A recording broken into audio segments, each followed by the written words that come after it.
या कुक्षि विवरे कृत्वा स्वयं रक्षति सर्वतः नमामि जननीं देवीं परां प्रकृतिरूपिणी कृच्छेण महता देव्या धारितोऽहं यदोदरे तत्प्रसादात् जगत्तृष्टं मातुर्नित्यं नमोऽस्तु ते पृथिव्या यानि तीर्थानि सागरादीनि सर्वतः वसन्ति यत्र तां नौमि मातरं భూతిహేతవే.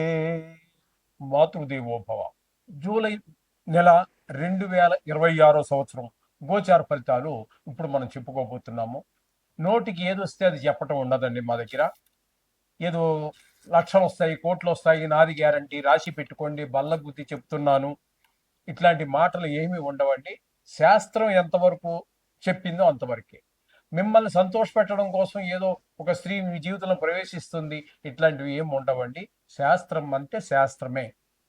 దానికోసమే మేము ఛానల్ ఓపెన్ చేసింది కూడా. కాబట్టి మీరు సశాస్త్రీయమైనటువంటి ఫలితాలు తెలుసుకోవాలనుకుంటే మా ఛానల్ని మీరు సబ్స్క్రైబ్ చేసుకోండి. కన్యా రాశి వారికి జూలై నెల 2026 సంవత్సరంలో గోచార ఫలితాలు ఏ విధంగా ఉన్నాయో సశాస్త్రీయమైన పద్ధతిలో మనం తెలుసుకునేటువంటి ప్రయత్నం చేద్దాము. ఇక్కడ ఈ కన్యా రాశి వారికి 6వ స్థానంలో రాహుగ్రహ సంచారం జరుగుతుంది. 6వ స్థానంలో రాహుగ్రహ సంచారం మంచి శుభ ఫలితాలు ఇస్తూ ఉంటుంది. ముఖ్యంగా ఆరోగ్యం బాగుంటుంది. ఆరోగ్యం మహాభాగ్యం అన్నారు. డబ్బులు ఉండడం భాగ్యం అయితే ఆరోగ్యం మహాభాగ్యం అన్నారు. కాబట్టి ఈ రాహు ముందు ఆరోగ్యం బాగుండేలా చేస్తాడు. అలాగే మీరు ఎవరికైనా డబ్బులు ఇవ్వాలి, రుణం ఉంది, తీర్చేయగలుగుతారు. లేదు మీకే డబ్బులు కావాలి, రుణం, మీ పిల్లవాడికి చదువులకో లేకపోతే ఏదో కొనడానికో మరోదానికో, మీరు మీరే రుణం కోసం ప్రయత్నం చేస్తుంటే, అప్పు కోసం ప్రయత్నం చేస్తుంటే మీకు తప్పకుండా అప్పు పుడుతుంది. ఏ ఏ విషయమై మీరు అప్పు చేస్తున్నారో ఆ విషయంలో మీరు పూర్తిగా సఫలీకృతులు అవుతారు. అప్పు దొరుకుతుంది, దానివల్ల ఫలితం పొందుతారు. ఈ విధమైన ఫలితాలన్నీ రాహుగ్రహం పూర్తి శుభాలిస్తున్నాడు. ఇకపోతే 7వ స్థానంలో శనీశ్వరుడు సంచారం చేస్తున్నాడు. ఇక్కడ ఆయన వలన భార్యాభర్తల మధ్య చిన్నపాటి అభిప్రాయ భేదాలు, భాగస్వామ్యంలో వ్యాపారం చేసేవారు ఎవరైతే ఉన్నారో వారి మధ్యన ఏకాభిప్రాయం లేకుండా కొంచెం భిన్నమైన అభిప్రాయాల వల్ల కొంత చికాకు పరిస్థితి అంతా ఏర్పడుతూ ఉంటుంది. 7వ స్థానంలో శనీశ్వరుని సంచారం. ఇకపోతే భాగ్యస్థానంలో కుజుని యొక్క సంచారం కూడా మంచిది కాదు. తండ్రి గారి విషయంలోనూ, దానాల విషయంలోనూ, యాత్రలకు వెళ్ళడం విషయంలోనూ, అలాగే దైవభక్తి, ఉపాసనలు, ఇట్లా బ్రహ్మజ్ఞానం, ఇట్లాంటి అంటే బాగా జ్ఞానం కలిగి ఉండటం, ఇటువంటి విషయాల్లో చాలా ఇబ్బందికరమైనటువంటి పరిస్థితులన్నీ కూడా మనకి కుజుని వల్ల కలుగుతూ ఉన్నాయి. ఇకపోతే 10వ స్థానంలో రవి 16 రోజులు, తదుపరి సంక్రమణం చెంది కర్కాటకంలోకి వచ్చి మిగతా 17వ తారీఖు నుంచి మిగతా రోజు నెలాఖరు వరకు ఇక్కడ 2 స్థానాల్లోనూ కూడా 10వ స్థానంలో ఉన్నప్పుడు ఉద్యోగపరమైనటువంటి అభివృద్ధి కనిపిస్తుంది.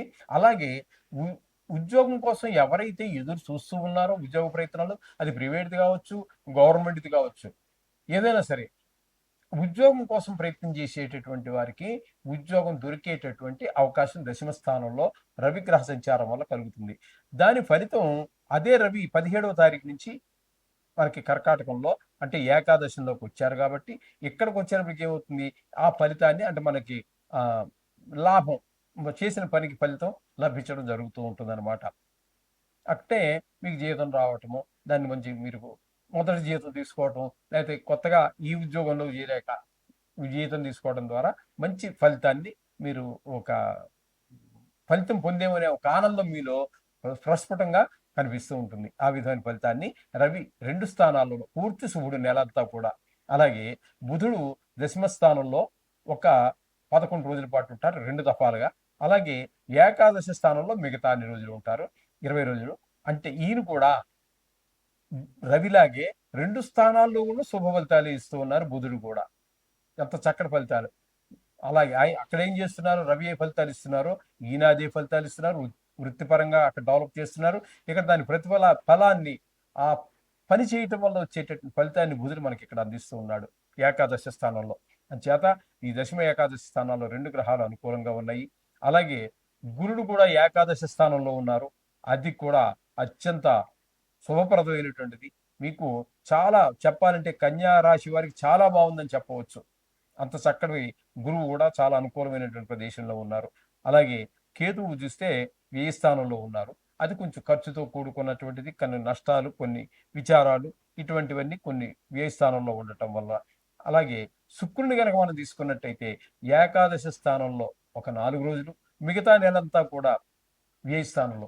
ఈ శుక్రుడు కూడా పూర్తి నెలంతా పూర్తి శుభుడే. వ్యయ స్థానంలో కూడా యోగిస్తున్నాడు కాబట్టి ఇక్కడ ఇక్కడ ఏదైతే వ్యయం అనుకుంటున్నామో ఈయన డబ్బులు వ్యయం కాకుండా చూసే పని ఇక్కడ శుక్రుడు చేస్తూ ఉన్నారు. ఎవరి పని వాళ్ళు చేస్తున్నారు. ఒకే రాశిలో ఉన్నటువంటి 3 గ్రహాలు ఉంటే 3 గ్రహాలు, 4 గ్రహాలు ఉంటే 4 గ్రహాలు భిన్నమైనవి ఇవ్వచ్చు. లేదా ఏకాదశి స్థానంలో ఉంటే మాత్రం 3 గ్రహాలు కానివ్వండి, 4 గ్రహాలు కానివ్వండి, అన్ని ఒకే ఫలితాన్ని ఇస్తాయి.